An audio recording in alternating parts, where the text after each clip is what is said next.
Welcome to the Behind Story. Don't forget to like, subscribe, and hit the notification bell so you never miss a crazy story. Let's jump right in. I never expected to wake up that morning and find my driveway blocked by three massive bulldozers. Their hulking metal frames cast long, menacing shadows over my neatly planted rows of tomatoes. The engines idled, the deep growls vibrating through the ground beneath my feet. And there, standing triumphantly in front of them, was Nancy Williams, HOA president, self-proclaimed queen of Willow Creek Estates, and my personal headache. She wore her usual expression of smug superiority, arms crossed over a pristine white blouse that looked like it had never known a speck of dirt. Her blonde hair, meticulously styled, didn't so much as flutter in the breeze, and the corners of her mouth curled upward in satisfaction. She was enjoying this. "Good morning, James," she called out, her voice dripping with faux politeness. "I assume you understand why we're here." I wiped my hands on my gardening apron, trying to keep my irritation in check. I had spent years trying to carve out a peaceful existence here, to escape the relentless stress of my former life. But peace was the last thing Nancy ever allowed. "I can take a wild guess," I said, folding my arms. "But why don't you enlighten me anyway?" She sighed dramatically, as if I were a misbehaving child instead of a grown man standing on property that had been in my family for generations. "James, your front yard is an eyesore. Vegetable gardens belong in backyards out of sight. You've been warned about this before." I glanced at my garden, neat, well-maintained, and bursting with life. Sunlight glistened off the deep green leaves of my tomato plants, the first hints of ripe red fruit peeking through. An eyesore? Hardly. My property predates the HOA. "Nancy," I reminded her calmly, "I have exemptions. I've shown you the paperwork before." Her expression didn't waver. "That may have been true once, but the community has standards, James. We can't have people like you." She gestured vaguely at my dirt-streaked jeans and work boots, lowering property values with agricultural activities. I took a slow, deliberate breath. "Growing food is not a crime," she smirked. "Perhaps not, but violating HOA regulations is. I'm afraid you'll be receiving a formal notice of violation today." She reached into her bag, pulling out a garish orange paper. $50 a day until this mess is gone." "Mess?" I echoed, my voice dangerously low. Nancy tilted her head, feigning sympathy. "If you had just complied, we wouldn't be here." I felt the weight of my neighbor's eyes on me. Mr. Jenkins stood across the street, arms folded, his face lined with quiet sympathy. Miss S. Patel peered from her porch, lips pressed together in concern. They had all faced Nancy's reign of terror before. Some had fought. Most had surrendered. I wasn't one to surrender. As she turned on her heel, strutting away, I looked back at the bulldozers, their operators shifting uncomfortably in their seats. This wasn't just about my garden. Something bigger was at play here, and Nancy had no idea who she was messing with. Not yet. The next morning, the sound of heavy engines jolted me awake. The deep, guttural roar of machinery sent a tremor through the walls of my home. I swung my legs off the bed, my gut twisting with a sense of foreboding.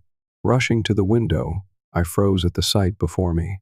Three massive bulldozers sat parked across my driveway, blocking my only way in and out. Their enormous metal blades gleamed under the morning sun, poised like executioners waiting for the order to strike. A small crowd of neighbors had already begun to gather, murmuring among themselves, their gazes flickering between the machines and the two figures standing in front of them. Nancy Williams was there, of course, her arms folded tightly across her chest, a smug little smile curving her lips. Beside her stood a tall man in a perfectly tailored suit, his sharp features set in an expression of detached authority. I didn't recognize him, but I didn't need to. The self-important posture, the polished shoes that had probably never touched a blade of grass, he reeked of a lawyer. I grabbed my phone, snatching up the folder of HOA documents I'd been compiling for years, and stormed outside. "Nancy," I called out as I stepped onto my front porch, my voice carrying over the growl of idling engines. "Want to tell me why I have construction equipment parked on my property?" Her smile widened, her satisfaction palpable. "James," she greeted, her tone saccharine sweet, "we held an emergency HOA meeting last night. Given the severity of your violations, we've authorized immediate action." She gestured toward the lawyer. "This is Robert Taylor, legal counsel for Willow Creek Estates." Taylor stepped forward, adjusting the cuffs of his expensive suit. "Mr. Anderson," he said smoothly, his voice devoid of warmth, "under Section 8(3) of the HOA bylaws, the board has the authority to remove public nuisances without prior approval from the homeowner. Your unauthorized agricultural structures fall under that category." I let out a slow breath, my grip tightening around the folder in my hands. "Public nuisance?" I repeated, my voice laced with disbelief. "You mean my vegetable garden?" Nancy's expression hardened. "Your front yard is an eyesore, James. The community has standards." My neighbors stood in uneasy silence, watching the confrontation unfold. "Miss S." Patel covered her mouth, her eyes wide. The Henderson kids had stopped their bikes, staring at the scene like it was something out of a movie. Even the bulldozer operators looked uncertain, glancing between me and Nancy, as if questioning whether they really wanted to be involved in this mess. I forced myself to stay calm. "Mr. Taylor," I said, turning my attention to the lawyer, "you might want to check your legal footing here. Those aren't permanent structures. They're temporary garden beds." And more importantly, I took a step forward, lowering my voice just enough to make him lean in. "You're about to make a very, very expensive mistake." Robert's smirk faltered slightly, but Nancy scoffed. "Save your legal mumbo-jumbo, James. Nothing you say will stop this." The bulldozer engines revved, a low rumble shaking the ground beneath us. The operator of the closest machine shifted uncomfortably in his seat, looking at me as if waiting for some kind of permission. My heart pounded, but I kept my voice steady. "Before you proceed," I said, raising my phone so they could all see the screen, "you should know I'm recording this." I tapped the screen and sent a quick text. "And I just alerted my associate at the law firm. They'll be joining us shortly." Nancy rolled her eyes dramatically. "Oh, please, James." She was cut off by the sound of tires crunching against pavement. A sleek black sedan pulled up to the curb. The neighbors parted as Sheriff Martinez stepped out, his uniform crisp, his expression unreadable. But he wasn't alone. A woman exited the passenger side, struggling with an armful of large, yellow documents. Nancy's confident stance wavered. "What is this?" she snapped, her irritation barely concealed. "We don't need law enforcement for a simple HOA matter." I allowed myself a small, satisfied smile. "Nancy," I said slowly, savoring the moment, "I don't think you understand exactly whose driveway you just blocked." The woman, Martha Abernathy, the county clerk, spread the documents across the hood of the sheriff's car. The bulldozer operators had cut their engines now, sensing that this was no longer just another HOA dispute. The crowd inched closer, their murmurs growing louder. "These," Martha announced, adjusting her glasses as she pointed at the faded paperwork, "are the original survey maps and property agreements from 1973. Nancy let out a sharp, nervous laugh. "This is ridiculous. Whatever ancient paperwork you've dug up doesn't override HOA authority." Sheriff Martinez cleared his throat. "Ma'am, I'd suggest you listen very carefully to what Miss Abernathy is about to explain." And in that moment, as Nancy's face paled slightly and Robert shifted uncomfortably beside her, I knew this wasn't just about a garden anymore. This was about something much bigger, and they had just made a colossal mistake. Martha Abernathy adjusted her glasses and smoothed out the large survey maps across the hood of the sheriff's car. The yellowed pages, their edges curled with age, carried a weight far beyond paper and ink. They carried history, one that Nancy Williams clearly hadn't accounted for. These, Martha began, her voice steady and precise, are the original survey maps and property agreements from 1973, when the Anderson family sold this land for development. She ran a finger along the faded ink, tracing the borders of Willow Creek Estates. And these, she continued, tapping another document, are the contractual clauses attached to that sale. Nancy stepped forward, her expression tight. This doesn't concern the HOA, she snapped. Whatever outdated agreements you found, don't override our authority. Sheriff Martinez exhaled, shifting his stance. MAAM, you might want to hold that thought. I folded my arms, watching the first traces of real unease flicker in Nancy's eyes. Robert Taylor, the HOA's legal counsel, peered over her shoulder at the documents, his usual smug confidence beginning to crack. Martha's voice remained, even, professional. According to these records, when the Anderson family sold this land to developers, they retained 3 key rights. First, her finger landed on a paragraph buried in the contract's fine print. They maintained ownership of all mineral rights beneath the entire 200-acre development. A ripple of murmurs moved through the crowd. Nancy's nostrils flared. Robert's brow furrowed. Martha continued, unfazed. Second, they retained ownership of all utility easements under the roads and main access points. Meaning, she glanced up at Nancy.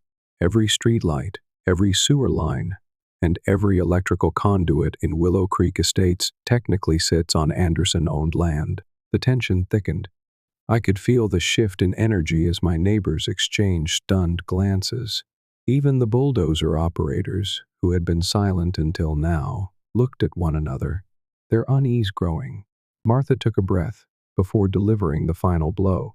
And third, perhaps most importantly, the Anderson family secured an explicit exemption from any future homeowners association regulations for 5 properties they kept within the development. She pointed to a section of the map. One of those properties is this one, James Anderson's home. Silence. A thick, heavy silence that stretched into seconds that felt like minutes. Nancy's face contorted, caught between disbelief and pure rage. That's not possible, she hissed. That's not how this works. Robert Taylor frantically flipped through the HOA's bylaws, searching for a rebuttal, but there was none. He knew it. I knew it. And now, everyone watching knew it too. Sheriff Martinez crossed his arms. Actually, ma'am, he said, his tone measured but firm, that's exactly how it works. The HOA covenant was established in 1995. This agreement, he gestured to the aging documents, was signed and recorded 22 years earlier. Legally, it takes precedence. Nancy turned toward Robert, her voice shrill. Do something. But Robert was already backpedaling. Nancy, he said under his breath, we need to rethink our approach. Here. No, she snapped, loud enough for everyone to hear. We enforce the rules in this neighborhood. We can't just let one man defy us. Martha adjusted her glasses again. Nancy, with all due respect, James isn't defying you. You're defying legally binding agreements. More murmurs. Neighbors whispered among themselves, the realization settling in. I saw Miss S. Patel exchange a look with Mr. Jenkins. The Henderson kids, still on their bikes, stared wide-eyed, grasping the weight of what was happening even at their young age. Nancy turned back to me, her lips pressed into a thin, furious line. You think this changes anything? I exhaled slowly, locking eyes with her. I think it changes everything. The bulldozer operators had heard enough. The lead driver pulled off his helmet, shaking his head. I'm not touching disputed property, he said. Not without a court order. Nancy whipped around. You'll do as you're told. He didn't move. None of them did. She had lost control. Robert ran a hand through his hair. Nancy, this is getting out of hand. She glared at him, but said nothing. I stepped closer, lowering my voice just enough for only her and Robert to hear. "There's something else you should know," I murmured. "Those bulldozers? Right now, they're parked on an easement that, according to these records, belongs to me." I let the words sink in. "That means you're not just harassing me anymore. You're trespassing." Robert's face paled. He knew what that meant. Nancy, however, was still clinging to her delusions of control. "We'll get a court order," she sneered. "You'll see. This isn't over." I smiled, just slightly. "Good luck with that." Sheriff Martinez flipped open his citation book. "Actually, Mr. Anderson is right. And since you brought those bulldozers here with intent to damage private property, I'd say we're looking at a criminal offense." Nancy opened her mouth, then shut it. For the first time, real fear flickered in her eyes. The neighbors were no longer just watching. They were turning against her. Miss S. Jenkins had been filming everything from the sidewalk. Eleanor Ramos, the elderly widow who had lived in Willow Creek Estates longer than most, slowly stepped forward. "Nancy," she said, her voice quiet but firm, "there's something else you need to answer for." Nancy barely looked at her. "What?" she snapped. Eleanor adjusted her cane and smiled not kindly. "The HOA's financial records." Nancy froze, and I knew, right then and there, this fight was far from over. Eleanor Ramos took a slow, deliberate step forward, her cane pressing into the pavement as she met Nancy's furious gaze. The air crackled with tension. The bulldozers sat idle, the operators now more interested in the unfolding drama than their supposed job. Neighbors inched closer, whispers growing louder. They sensed something bigger was coming. "What are you talking about, Eleanor?" Nancy snapped, though there was a slight tremor in her voice now. Eleanor smiled, not kindly. From the folds of her oversized handbag, she pulled out a thick manila folder. It was stuffed with papers, some yellowed with age, others crisp and fresh. She held it up just long enough for the crowd to see.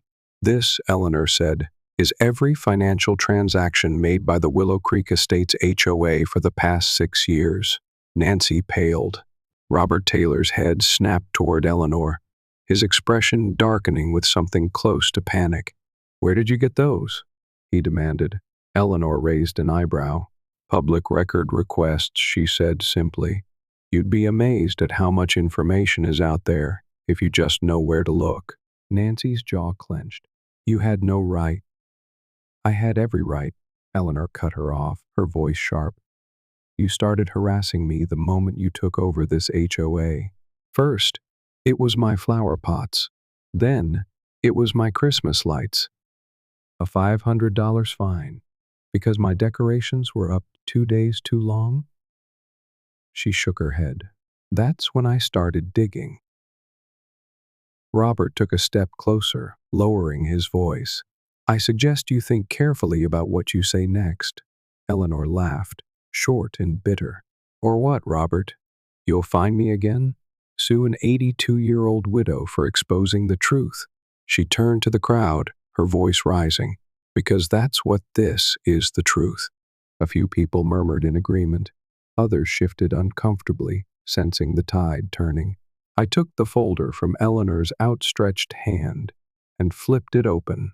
The first page alone was damning, a bank statement showing $300,000 in HOA funds transferred to an unknown entity, WCE Holdings, LLC. I lifted my head.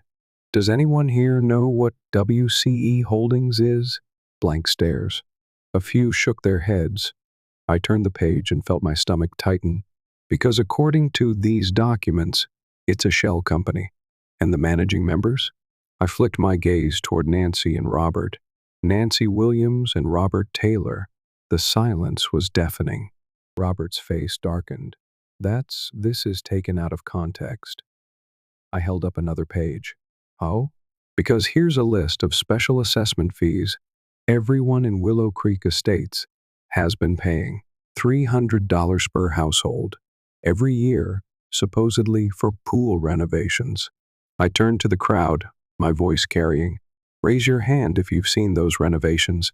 Not a single hand went up. Gasps rippled through the group.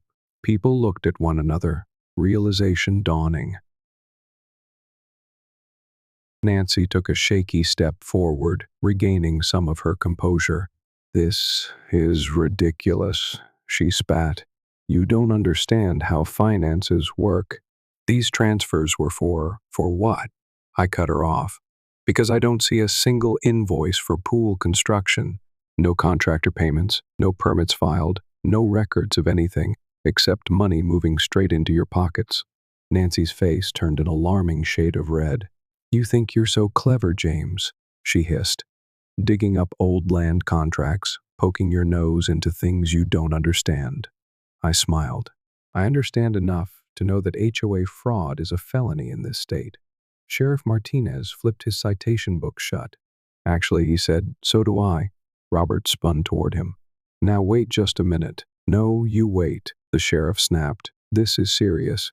If this documentation holds up, we're talking about embezzlement, fraud, and possible racketeering." He waved over one of his deputies. "We'll be taking these records in for further investigation." Nancy let out a shrill laugh. "You can't be serious. My husband plays golf with Judge Brennan every Sunday. You think this is going to stick?" I tilted my head. "You haven't been keeping up with the news, have you?" Her lips parted, confusion flickering in her eyes. "Judge Brennan," I said slowly, enjoying the moment, "announced his retirement last week."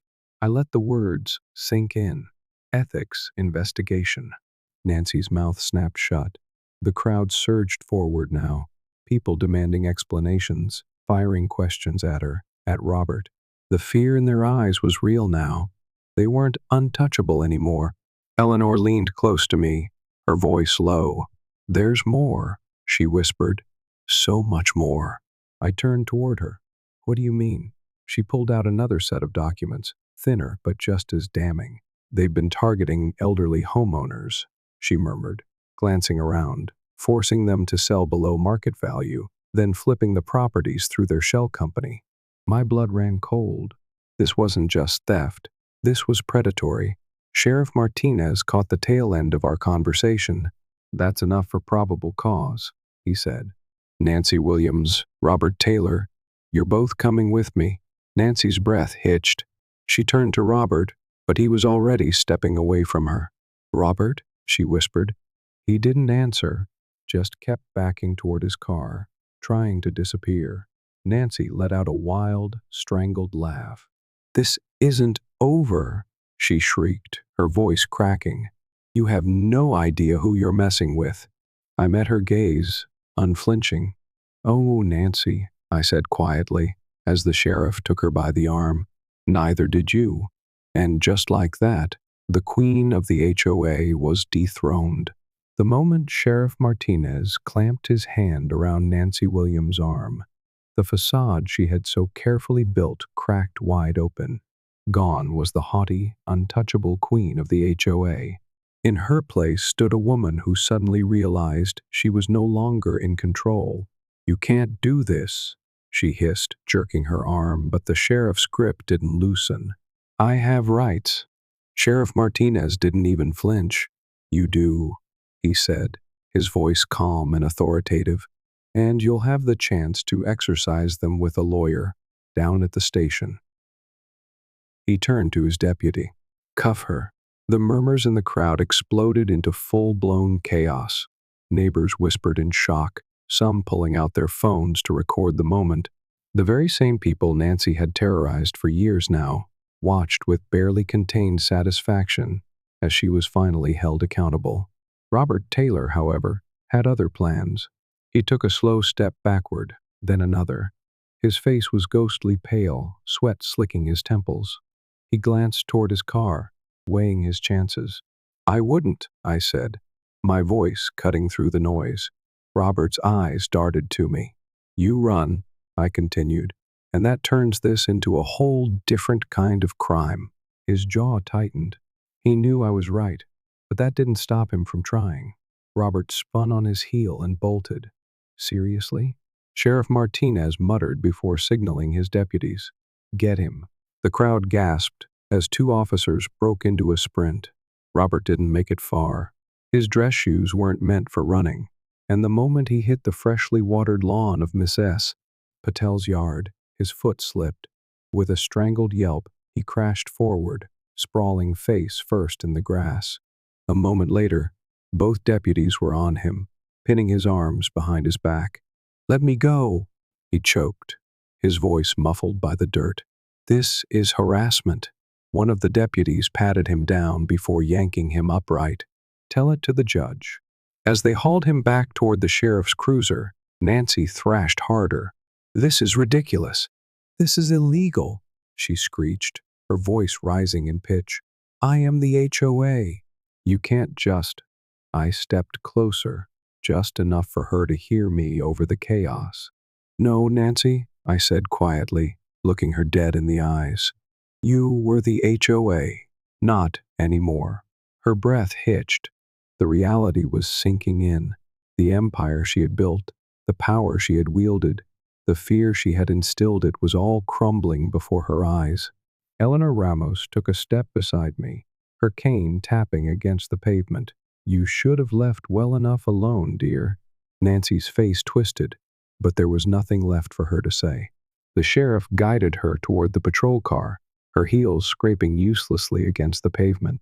The moment the car door slammed shut behind her, a weight lifted from the air.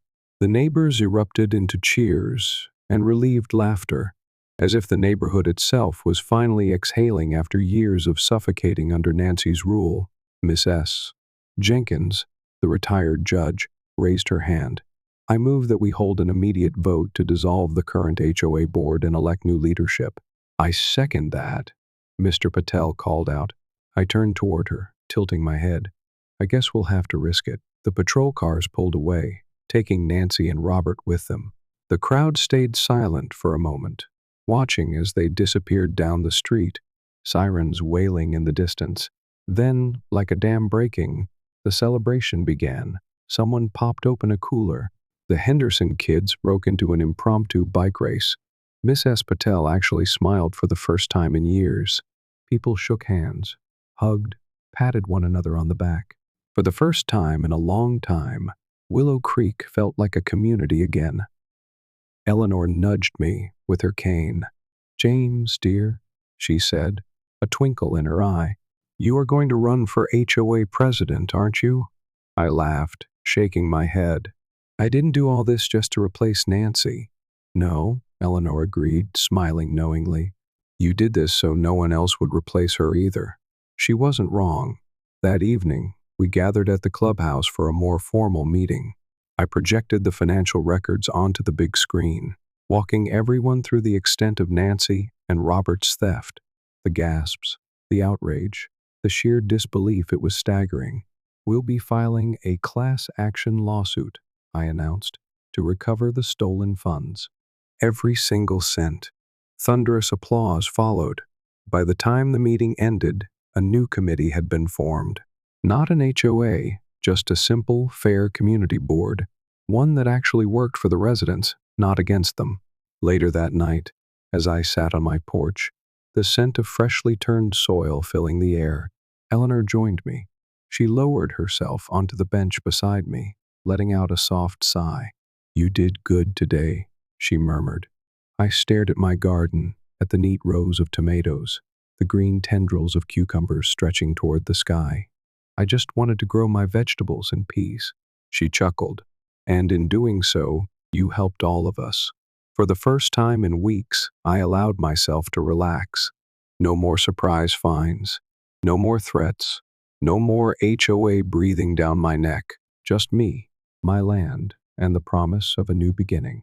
The neighborhood had been Nancy's kingdom for too long. Now, it belonged to the people. The weeks that followed Nancy's downfall were unlike anything Willow Creek Estates had ever experienced. The air felt lighter, freer. The invisible weight of HOA tyranny had finally lifted, and the neighborhood, once filled with quiet resentment, began to change. Without the threat of arbitrary fines hanging over their heads, people started living again. Front yards that had once been forced into rigid conformity now blossomed with color. Vegetable gardens sprouted beside rose bushes. Children's chalk drawings covered sidewalks, and porch swings that had once been deemed unsightly swayed gently in the evening breeze. The stolen HOA funds, recovered through a class action lawsuit, were used for the people, by the people. The long-promised pool renovation completed. The crumbling playground restored.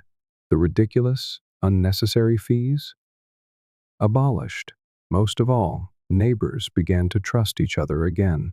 No longer pitted against one another by power-hungry board members, they came together in ways no one had expected. A weekly farmers market was set up in the cul-de-sac, where homegrown vegetables and homemade jams were exchanged with smiles. A community watch formed not to police minor infractions, but to actually protect each other. And in the center of it all, my once offensive garden thrived. One evening, as I knelt in the dirt, tending to my now famous tomatoes, Eleanor Ramos strolled up, her cane tapping against the pathway. She studied the plants for a long moment before nodding approvingly. "You know, James," she mused, "this garden of yours started something much bigger than tomatoes." I wiped my hands on my jeans and smiled. All I ever wanted was to grow my vegetables in peace. She chuckled, lowering herself onto the bench beside me. "And now, because of you, we all can." I looked around, the laughter of children echoing from the playground, the scent of someone grilling burgers in the distance, the soft hum of conversation from neighbors who had once been strangers. Nancy had tried to control this place with fear, but in the end, she had only brought us closer together. As the sun dipped below the horizon, bathing the neighborhood in gold, I realized something. This wasn't just a victory. This was home.